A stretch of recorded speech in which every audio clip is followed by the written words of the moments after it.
안녕하세요. 프랑켄슈타인 제2부 첫 번째 챕터 시작하겠습니다.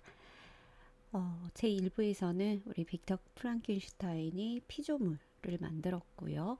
그리고 그 피조물이 동생 윌리엄을 죽인 것을 알고 있으면서도 입을 꼭 다물고 있었던 프랑켄슈타인.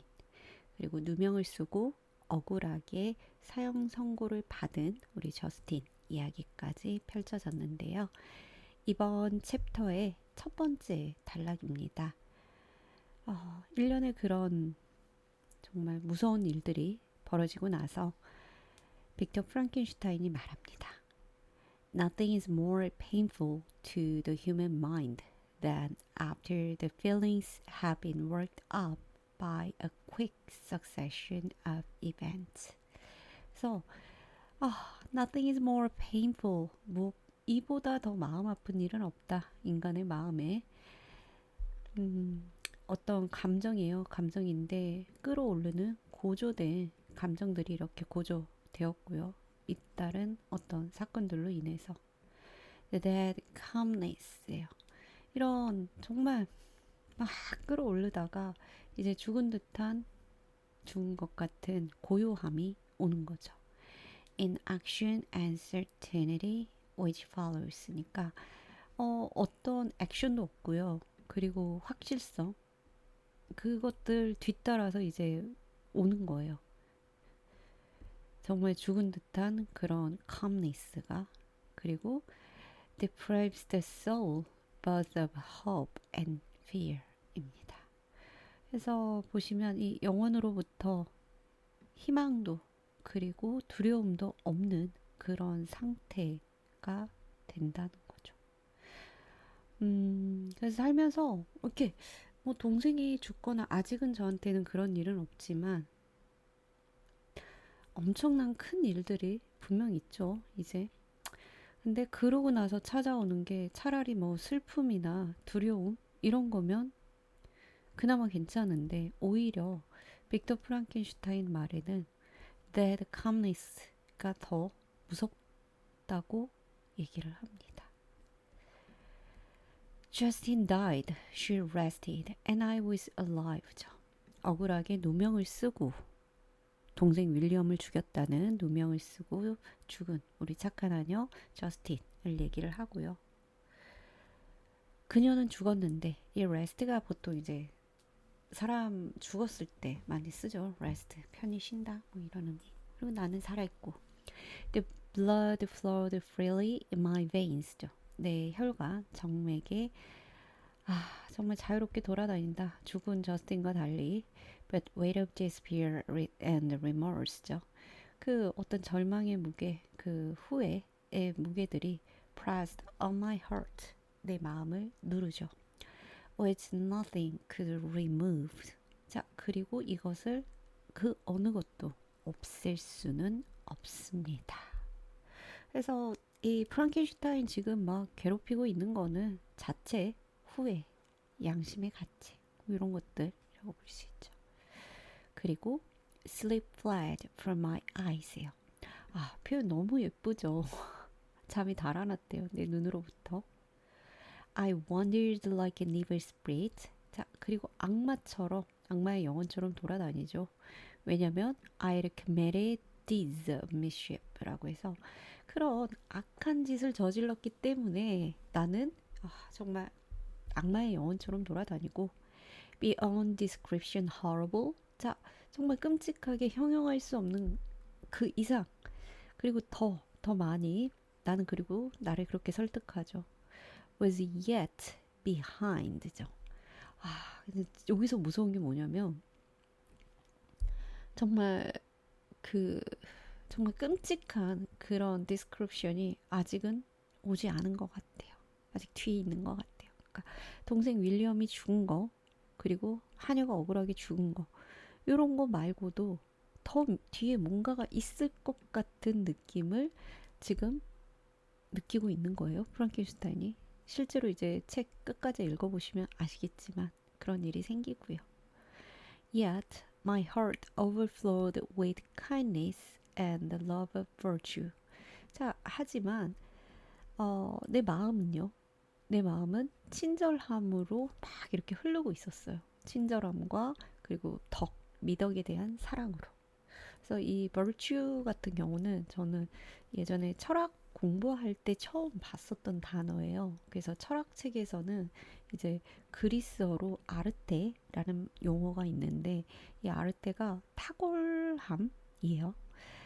이게 이제 라틴어로 넘어오면서 virtue가 되는데 이게 여기서는 제가 뭐 사전 찾으면 미덕 이렇게 나오지만 사실 그 원래 어원 뜻은요. 도덕적으로 착하다라기보다는 어떤 존재가 자기 본연의 기능을 가장 잘 수행하는 상태라고 얘기를 하죠.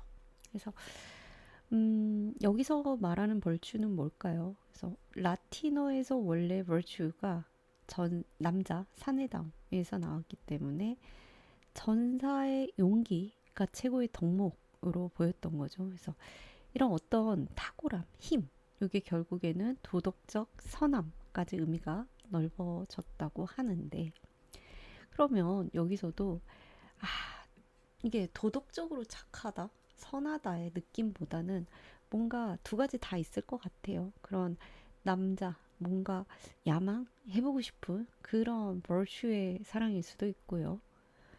어, 그냥 말 그대로 정말 나는 이걸 좋은 일이라고 했다라는 의미일 수도 있어요.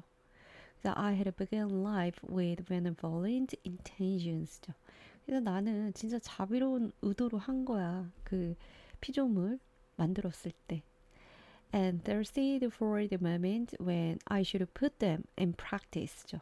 나는 그리고 갈망했죠. 그 순간을 어떤 순간 내가 이것을 실행에 옮겼을 때 죄송해요. 이거 쓰고 and make myself useful to my fellow beings죠. 그리고 나는 내 자신이 내 동료들에게 fellow beings에게 되게 유용하길 바랬어.